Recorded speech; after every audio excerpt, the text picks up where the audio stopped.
qu'on a tous en commun d'avoir été seuls debout dans une salle d'audience au moment où on entendait un verdict qui tombait. Moi, je trouve que l'avocat est très seul.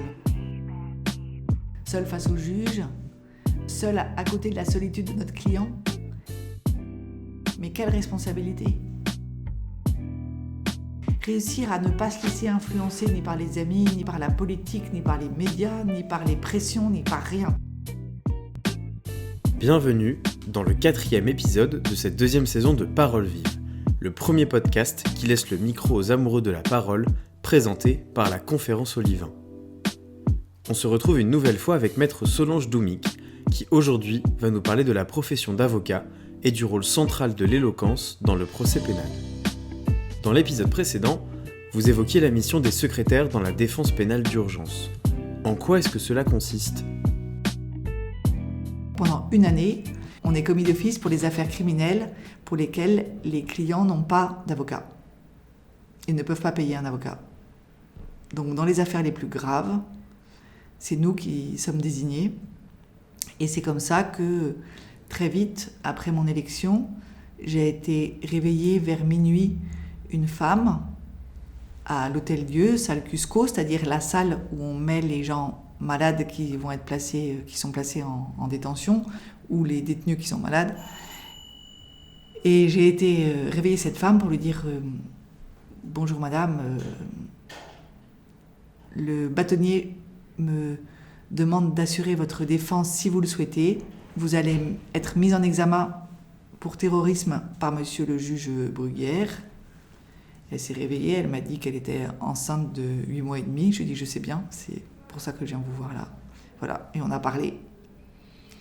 Donc c'est des choses qu'on n'oublie pas. C'est comme ça aussi que j'ai rencontré des hommes qui étaient accusés d'avoir commis des viols, des assassinats, je les ai défendus et que ça a été pour moi un grand honneur et et des très beaux moments de rencontre aussi. Moment emblématique du procès pénal, la plaidoirie de l'avocat fait l'objet de nombreux fantasmes. Maître Doumic évoque la réelle influence de la plaidoirie sur la décision des juges. Je pense que le procès se joue principalement au cours des débats. Je pense que plus les débats sont longs, plus le magistrat se fait une idée, ou les magistrats se font une idée au fur et à mesure, et quand on arrive au moment de plaider, c'est un peu la cerise sur le gâteau, mais on ne va pas réussir à faire changer d'avis les juges. En revanche, on peut les faire bouger à la marge.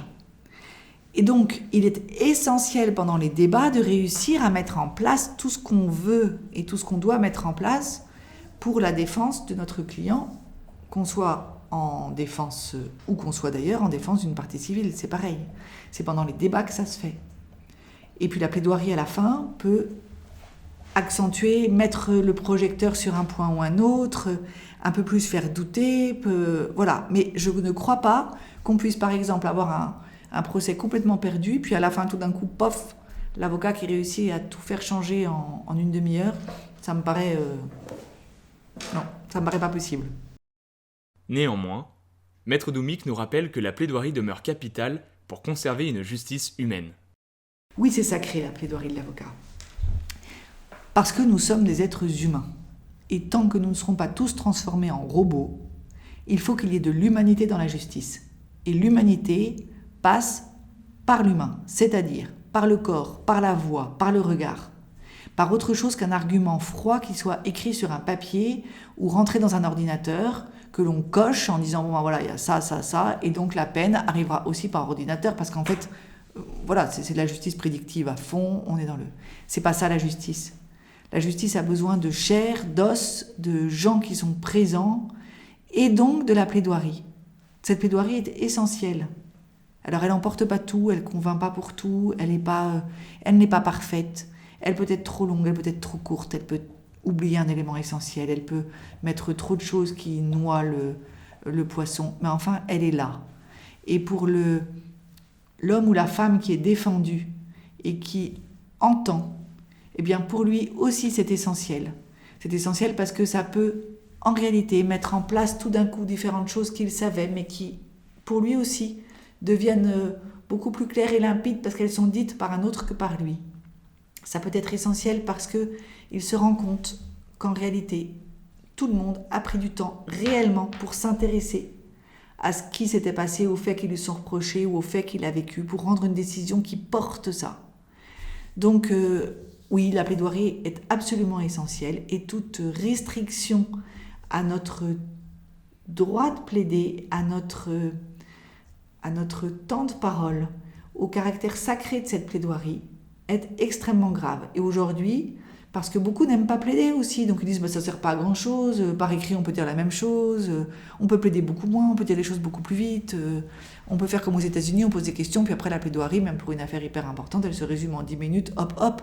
Ben, très bien, c'est leur culture, ce n'est pas notre culture. On est dans une culture aussi pas tout à fait de la palabre africaine, mais quand même on a besoin de se parler, on se retrouve au bistrot, on échange, on a besoin de contact, on voit bien comme le confinement nous a coûté quand même, comme c'est contre nature. Donc voilà, un dossier sans plaidoirie, c'est comme si on vivait tout le temps sous coronavirus. Avant qu'aient lieu les plaidoiries, il y a le moment crucial des débats qui fait l'objet d'une intense préparation. Cependant, dans le cadre de leur mission de défense pénale d'urgence, les secrétaires de la conférence doivent préparer leur dossier et leurs clients dans des délais extrêmement courts. L'avocat ne ressent-il pas une grande solitude face à cette lourde charge ? Avant un procès, il y a l'étude du dossier et la confrontation entre le dossier et ce qu'en pense et ce qu'en dit notre client, et puis la préparation du client pour qu'il sache comment répondre ce dont on va l'accuser. En l'espace de 4 jours, si le dossier est trop lourd, on doit impérativement demander un renvoi. Et s'il faut qu'il y ait un renvoi, il y a un renvoi. Il faut se battre pour le renvoi. On ne doit jamais accepter une défense au rabais au motif qu'on est secrétaire, qu'on n'a pas beaucoup de temps et qu'on va se débrouiller avec eux. Voilà. Donc, si on n'a que 4 jours et qu'il n'y a pas de renvoi, c'est normalement que c'est faisable. Mais c'est rarissime. Mais ça peut arriver. Donc, on se met à plusieurs, on analyse le dossier, on quitte pas le client pendant les 4 jours. On travaille avec lui, on fait tout ce qu'on peut. Puis après, il y a les jours d'audience aussi où on se bat.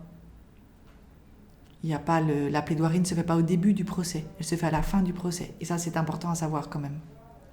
Le procès lui-même nous permet de travailler. Moi, je trouve que l'avocat est très seul. On est très très seul dans une audience.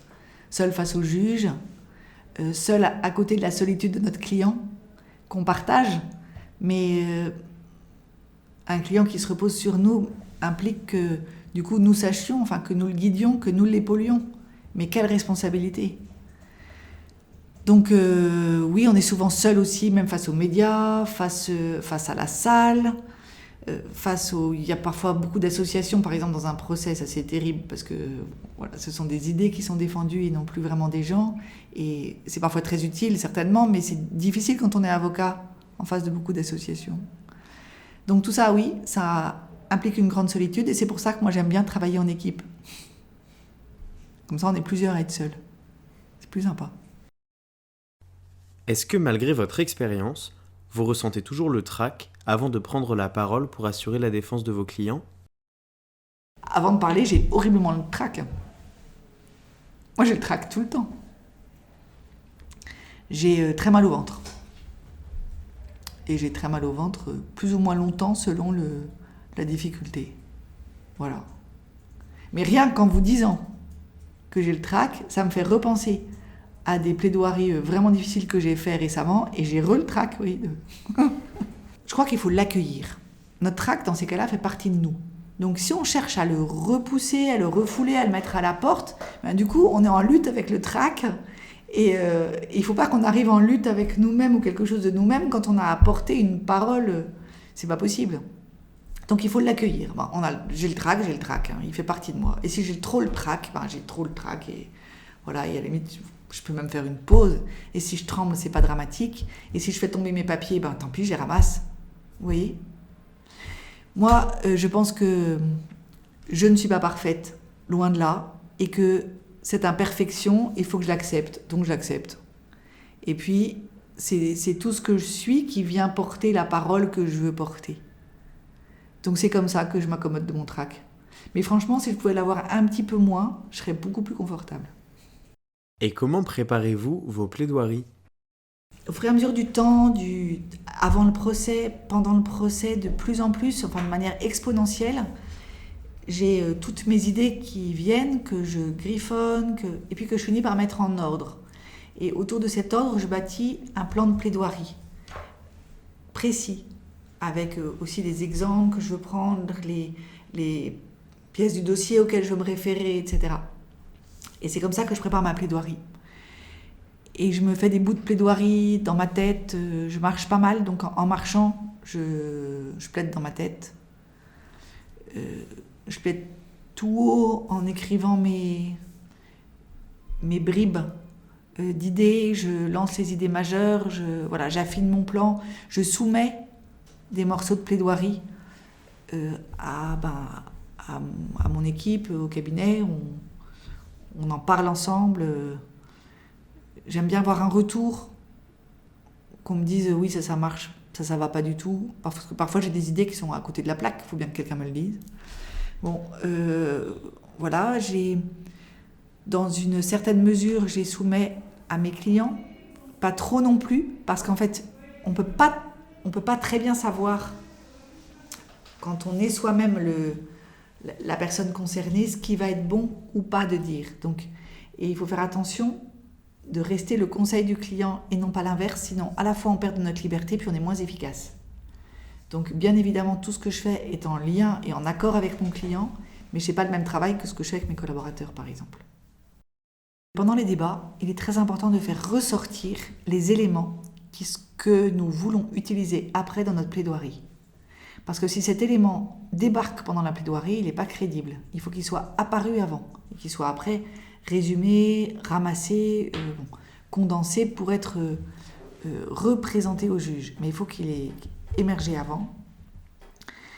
Donc, l'éloquence dans les questions, je pense, c'est surtout une capacité à ne pas être trop long, à aller droit au but et à avoir prévu les réponses. Par exemple, on demande au témoin si la voiture était rouge ou bleue. On a besoin qu'elle soit bleue. Au cours de l'instruction, il a dit qu'elle était bleue. Donc on lui repose la question pour qu'il le redise. Il faut se préparer à ce qu'il ne dise pas qu'elle est bleue ou à ce qu'il ne se rappelle pas. Donc il faut savoir ce qu'on va faire. Si le témoin dit bien que la voiture est bleue, très bien. Qu'est-ce qu'on en conclut ? Est-ce qu'on va poser une autre question ? Est-ce qu'on va s'arrêter là ? Si le témoin ne dit pas qu'elle est bleue, comment on va faire pour le coincer quand même ? Enfin voilà, pour arriver au fait que tout le monde se dise, si elle était quand même bleue et ce témoin est un faux témoin, par exemple. Voilà. Donc, l'éloquence, c'est plutôt une technique pour être percutant et efficace. Et il ne faut pas poser des questions qui soient des plaidoiries, parce que sinon, c'est assommant. D'abord, procéduralement, c'est pas bon. Mais même si les magistrats laissent faire, ça noie le dossier. À moins qu'on ait besoin de noyer le dossier. Et sinon, les procédés rhétoriques, j'y pense pas à l'avance en me disant tiens, là, je vais utiliser tel procédé. Je pense que quand on plaide, on fait de la rhétorique comme M. Jourdain de la prose. On y va. Mais la rhétorique, ça sert beaucoup.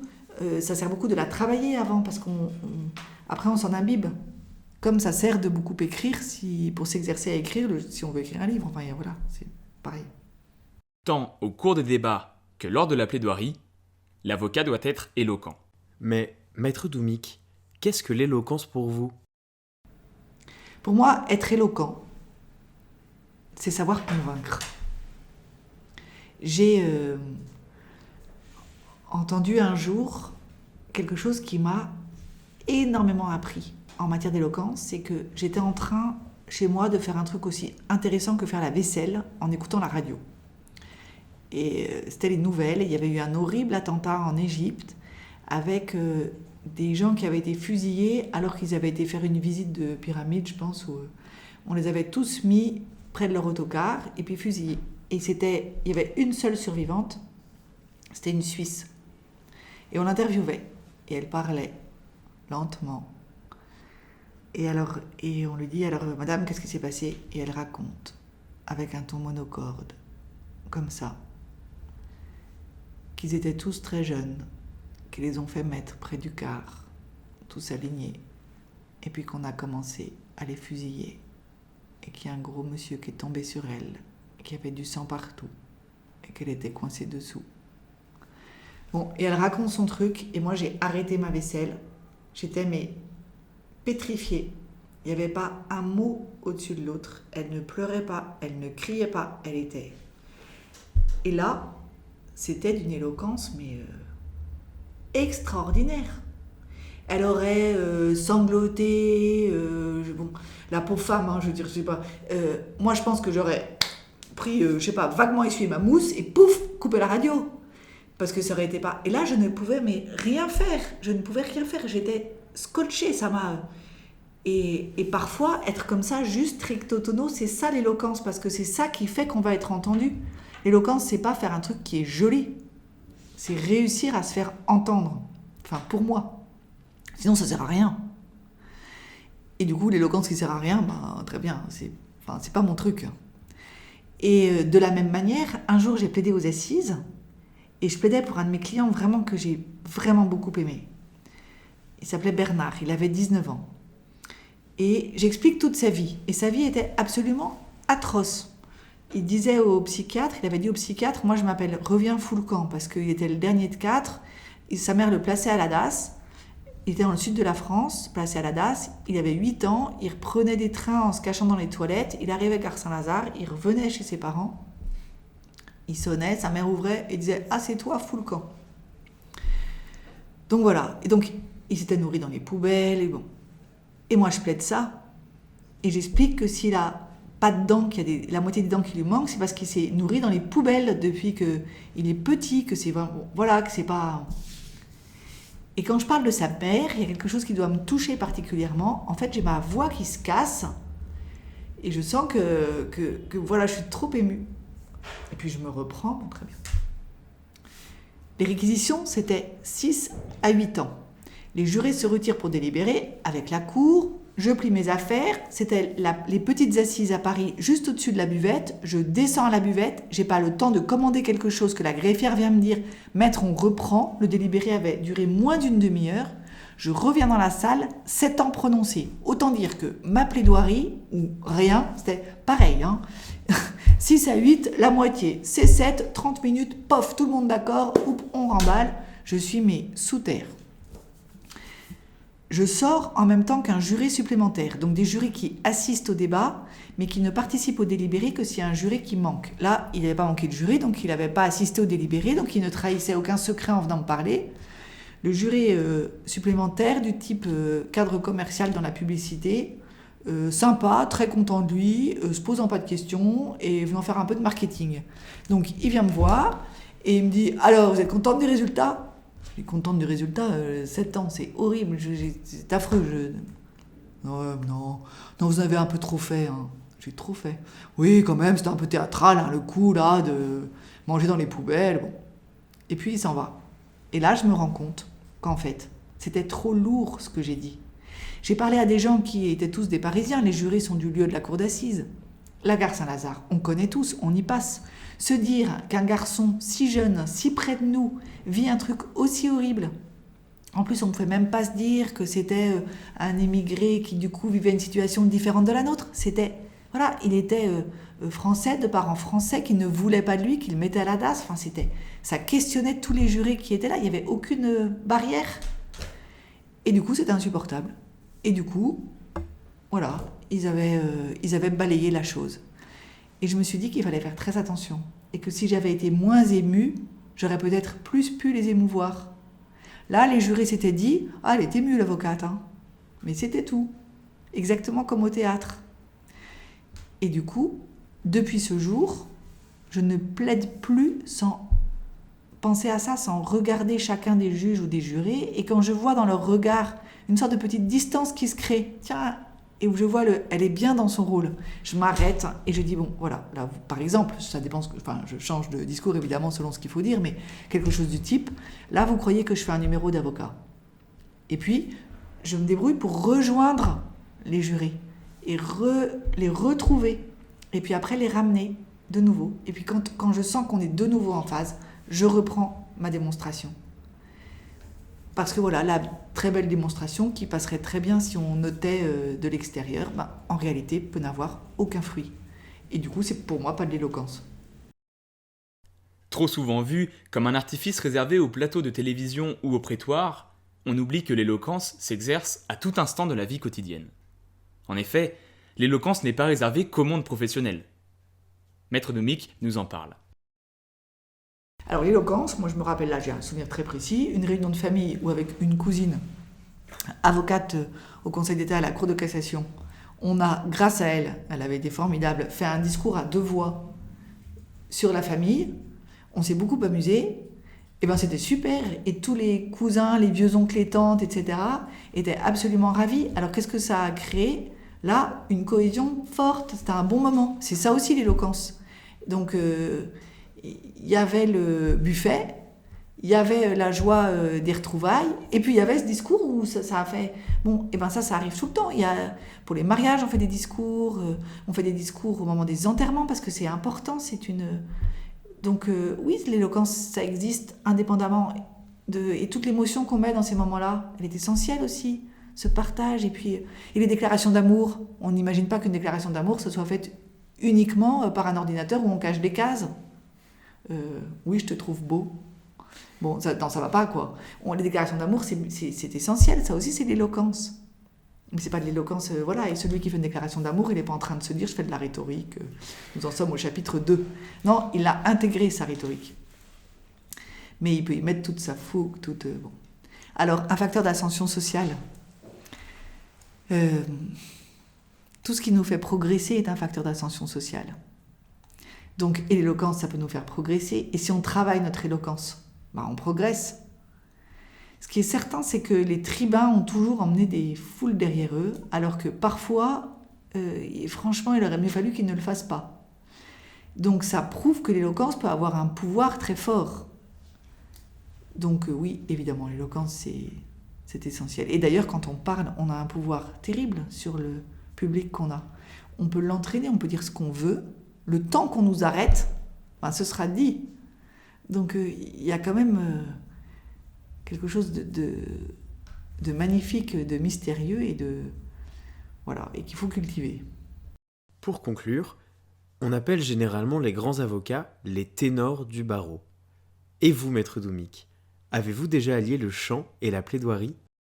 Moi, j'ai chanté une fois en plaidant, parce que je plaidais pour un fétichiste des pieds et qui avait de multiples condamnations à son casier judiciaire et qui là allait partir au trou, c'était sûr.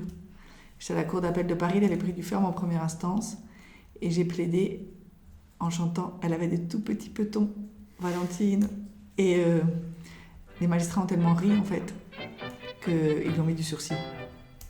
Donc ça a marché, ça peut être utile les chansons. On se rappelle toujours sa première amie. J'ai gardé de la mienne un souvenir pour la vie. Un jour qu'il avait plu, tous deux on s'était plu, et puis on se plut de plus en plus. Je lui demandais son nom. Elle me Merci beaucoup, Maître Doumic, de nous avoir reçus et d'avoir partagé avec nous tant de bons conseils et d'anecdotes sur votre métier d'avocat et sur l'importance toujours renouvelée de l'éloquence. Quant à nous, chères auditrices, chers auditeurs, merci beaucoup pour votre écoute et à très bientôt dans Paroles Vives.